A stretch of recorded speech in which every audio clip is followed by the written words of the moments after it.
So, I had a question come through last night, which is why I have called this post, I'll get a boyfriend when I lose weight. And this question that's come through, it basically is, the girl that sent the question through has said to me, whatever she eats, she can't lose weight. And that really stood out for me because it's something that I struggle with all the time, is my weight. She said to me, I keep saying to myself that when I lose weight, I'll get a boyfriend. And she said, then there's this other part of me that's so horrified and worried about what a guy will say about my body when I'm with him. So she said, I feel like maybe that's holding me back. And she said, my weight, you know, that's kind of, I can't seem to do anything with it. No matter what I eat, it seems to constantly, I'm going to take my glasses off because I can't stand the sunglasses look. It seems to it seems to be a constant thing I'm struggling with. So what I would say to you is a lot of psychologists would listen to this and their first reaction would be, well, this is all in your head and you're self-sabotaging yourself because you don't want to meet somebody. And you know, there's that part of me that sits with all that classic stuff that we get taught at school around how we think and how it impacts how we are in the world. And I will talk to you about all of that. But I'm also sitting with this, no matter what I eat, I can't lose weight. And this is my stuff talking. And you know, we get taught this at psychology, you know, when we study to be psychologists, that we have to be careful about what we call transference, because your stuff kind of goes towards the client and the client stuff comes towards you and it flavors what you say. But I am going to talk to you about this because I just wonder whether, you know, this might be helpful to you. But I struggle with my weight all the time. People who know me very well know that I have food intolerance and I have what's called salicylate intolerance. And I am firmly 100% convinced that there are many people out in the world who don't know that they have some form of food intolerance. I've done a lot of reading about the chemicals that are in food, and our food industry has an awful lot to apologise for. Certainly not a lot to celebrate about the amount of chemicals that they are putting in food, because they just don't want food to go off, and so they are, I believe, overloading the amount of chemicals to make it look good, taste good, feel good in your mouth, you know, not dehydrate, not go off, look marvellous, be cooked in an instant, you name it, there's a chemical in it to make it happen. My chemical intolerance is salicylate intolerance, and salicylate is actually a chemical that's found in all fruit and vegetables. And it's like a preservative. Hi, Jessica. It's like a preservative that stops food from going off. So if you think about, say, a tomato, a green tomato has a lot more salicylate in it, say, than a red tomato. And it's because it's kind of there to stop food going off, it's also related to the aroma and the flavour of the food. And so as you're hearing me talk about this, talking about, you know, fruits and veg not going off, smelling good and tasting good at the right moment, and it's all related to salicylate, a chemist somewhere in his infinite wisdom decided that, wow, let's harness these chemicals and let's use them, synthesize them and use them in food as preservative. And so I react to a lot of processed food in really radical ways. Now, salicylate and sulfite are often related to asthma, particularly sulfite. And sulfite is another chemical that I react to. It's in wine. However, not everyone gets asthma. I don't get asthma. The other day when we had the asthma thunderstorm in Melbourne, I had a bit of an itchy face and took half a Claritine and I was fine. I don't get asthma. But food is something that I struggle with all the time because I'm so reactive. Now, I believe some people don't react as dramatically as me. So there's asthma. The next reaction is stomach upset. So if you have unexplained stomach upset, don't think to yourself, oh, well, that's just me, or maybe I had a bug, because it could be that it is related to what you're eating. On top of that, there is weight gain. And I believe a lot of people have weight gain as their primary symptom, along with maybe a bit of fogginess in the head, some headaches, maybe a few skin rashes.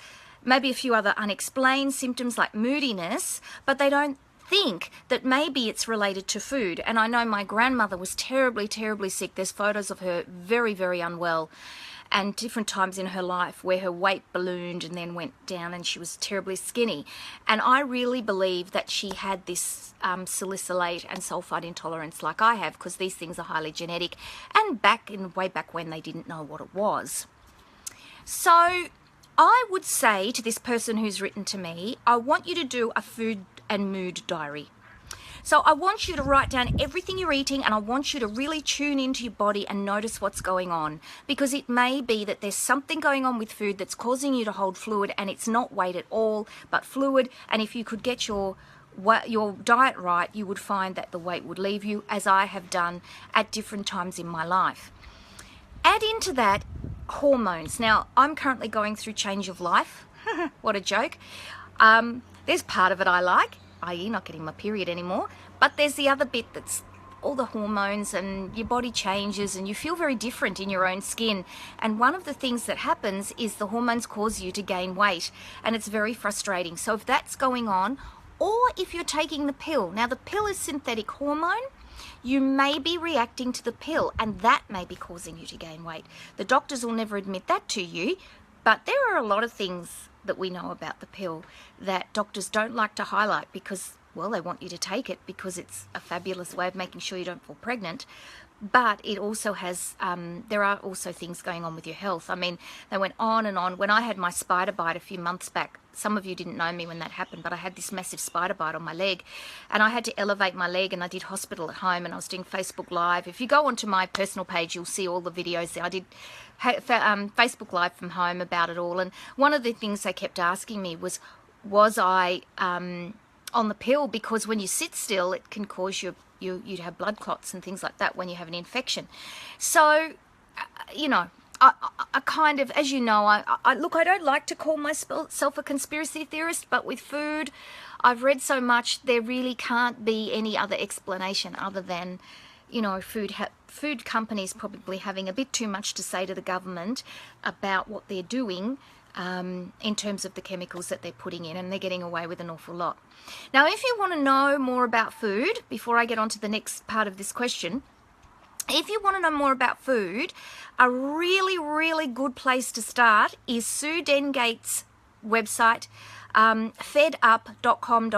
I go there all the time. If you type in salicylate intolerance, you will find that her site will come up straight away, and she gives you lots of information about food and what's really going on in the food industry. So if you want to educate yourself around that, that is a really good website to go to.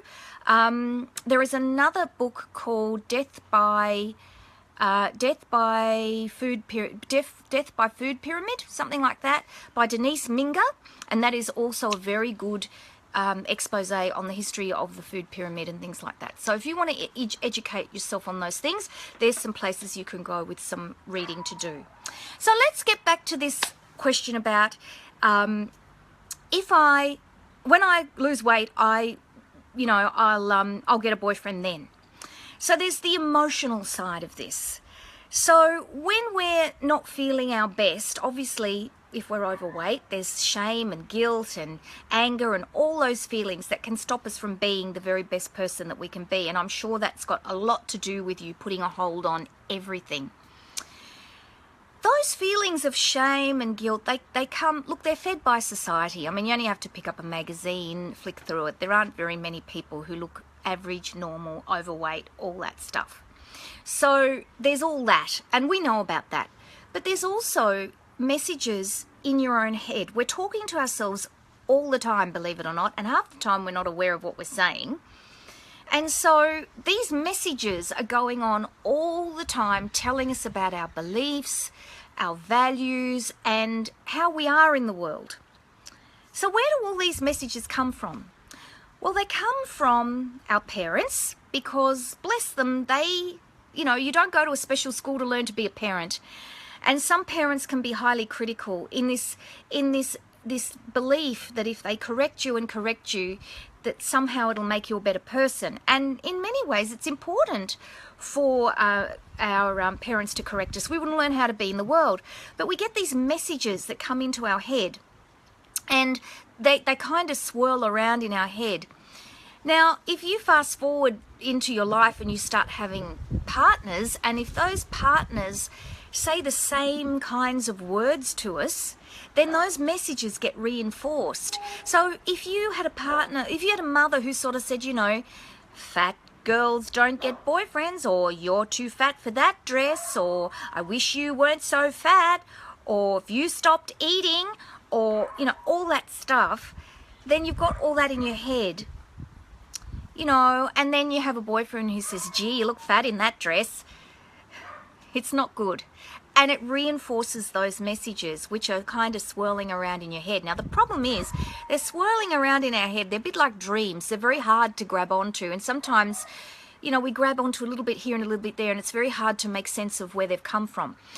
So that's where I encourage my clients to do a journal. Now, how do you do a journal effectively? Well, I really like Julia Cameron's work. Now, Julia Cameron wrote a book called The Artist's Way, and she talked about, in this book, she talked about morning pages. And you don't need to buy her book to know all about this, but she's a very creative person. And she tells this story of how she went off, she wrote a screenplay, and it was really, really close to being accepted by Disney. And she was beside herself with excitement. And something happened in the process of having this screenplay accepted. And it was rejected. And so she thought she was going to be earning all this money, and it just went flop. And she was beside herself, and she had no money. So she rented a cottage right up in the mountains where it cost next to nothing. And she decided that she would, you know, become self-sufficient and give herself time to think and reflect. And you know, she was very disappointed. There were people in her life who had let her down, that had promised things, and it was a really bad time for her. So she came up with this idea that as she was sitting looking at the mountains, that she would start writing. So she would get up early in the morning, say 5, 6 o'clock in the morning. She would get 3 pieces of A4 paper, or American letter size, which is A4 close enough, and she would write 3 sides. And the reason she chose in the morning is it's because it's before our ego has a chance to kick in. Our heads are pretty empty at that time. And she started off, and she would just write page after page of, I don't know what to write. And she would think in her head, I've got no idea what to write. I don't know what to write. And she wrote, I don't know what to write, I don't know what to write, I don't know what to write, over and over and over and over again. And this is what she says to people. If you really want to use this process, that's what you do. You just sit there and you write, I don't know what to write, I don't know what to write, I don't know what to write. And eventually what came out was, I'm so angry. And then eventually she was able to kind of, a story came into her head because she was able to kind of relax and process everything. And she actually wrote a best-selling screenplay. I can't remember the name of it, but it was either a best-selling screenplay or a best-selling book that came out of this. It might have even been The Artist's Way that came out of this particular episode in her life. So what I've taken from this is, of course, creativity is wonderful, and if you can get creativity from the process, that's brilliant. But what I think is useful in the process is if you can use it as that time as self-reflection. If you can write about what's going on for you, anything. And as you do this day after day, you will start to see themes come through. And if you don't know what to write, write. I don't know what to write, because eventually you'll write something. And as these themes start to emerge, it gives you something to hold on to. You can go through with a highlighter and you can highlight certain themes and start to understand yourself a little bit more.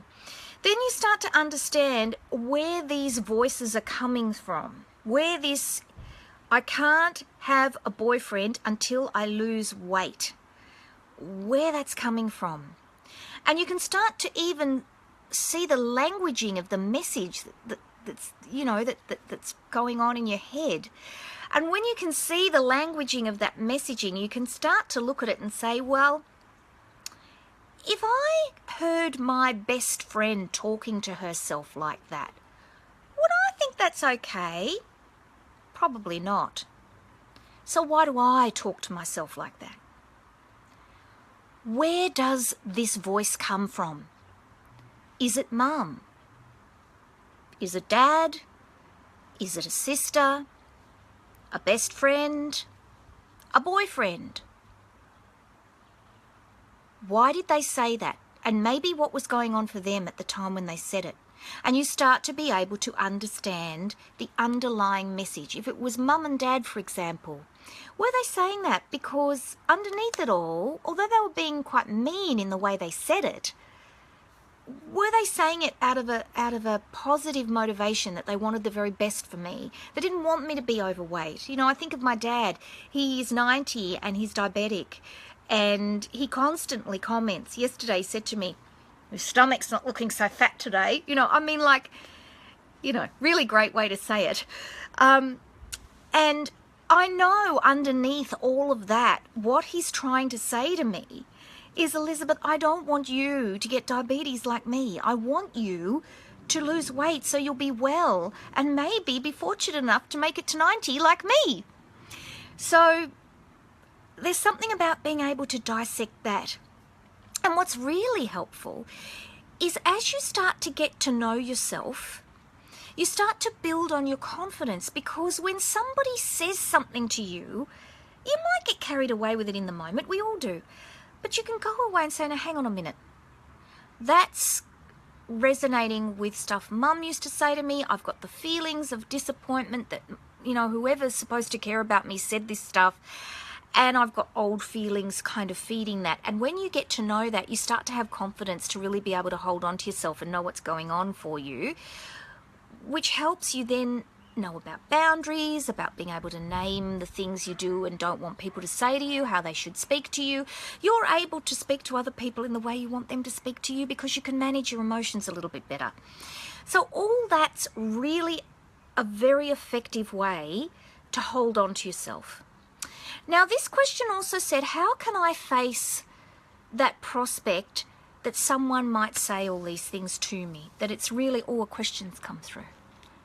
What should you do when you can't make heads or tails of what you have written down for weeks and weeks? Well, you know what I think, Jessica? When that happens, if you're really stuck, and I say this whether you're a couple that's trying to sort out your problems and you keep going round and round in circles, or you're on your own and you can't get that second perspective, there's two things you can do.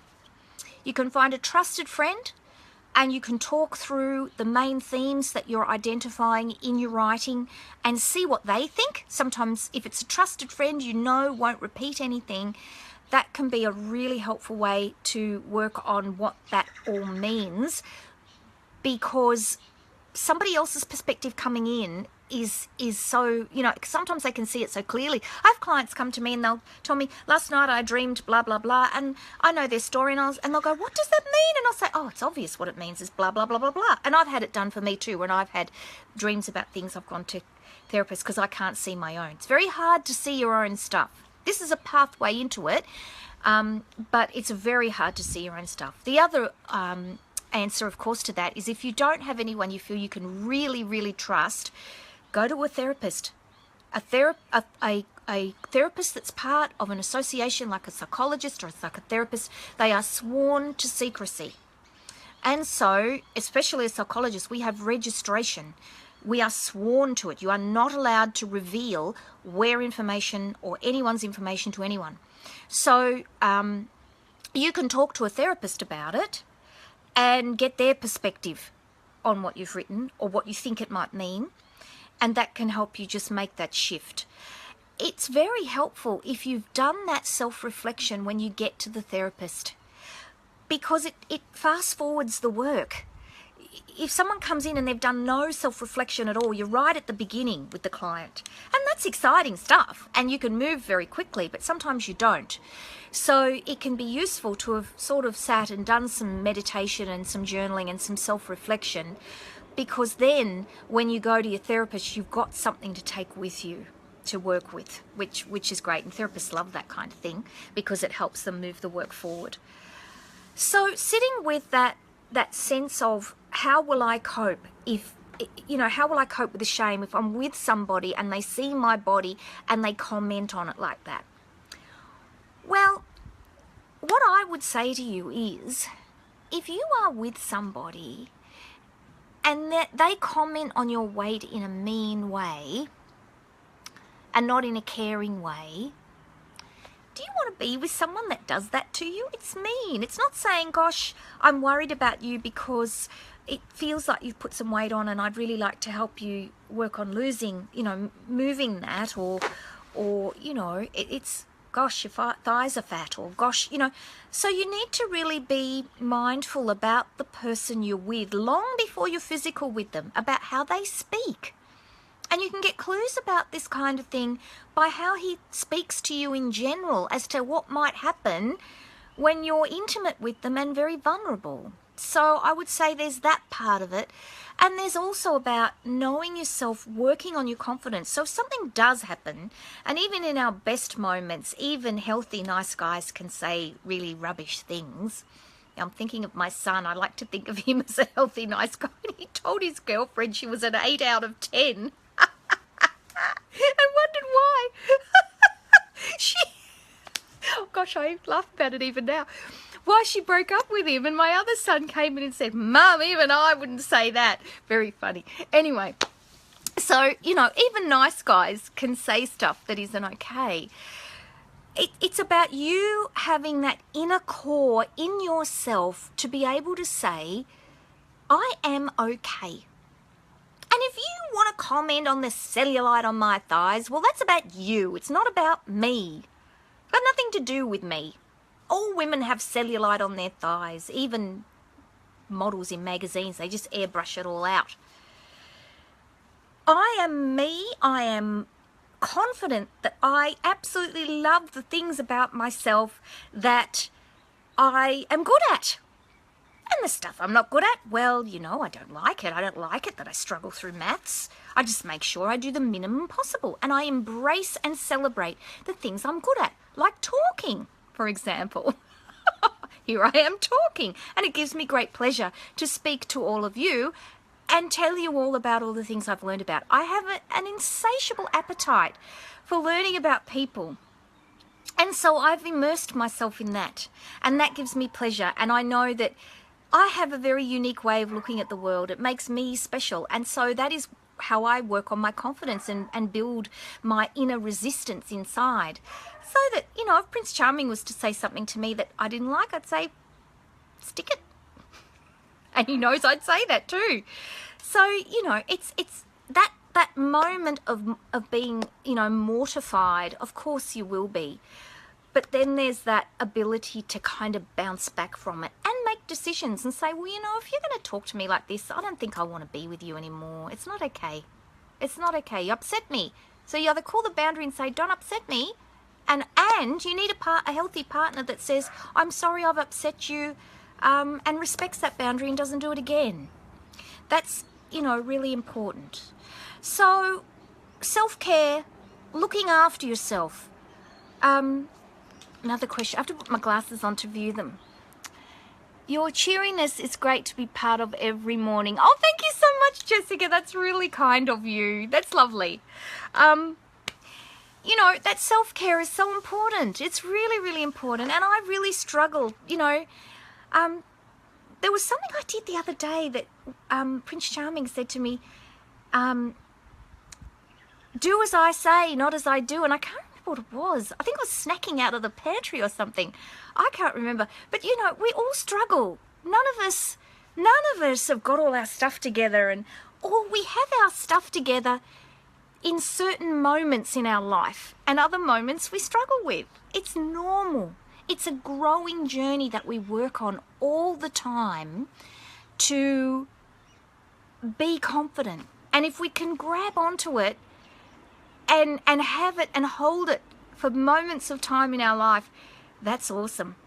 Many people are very sad for most of the time. And so it's about really being able to pull yourself out of that, practice your self-care, do your journaling, and if you're struggling with it, reach out for help somehow.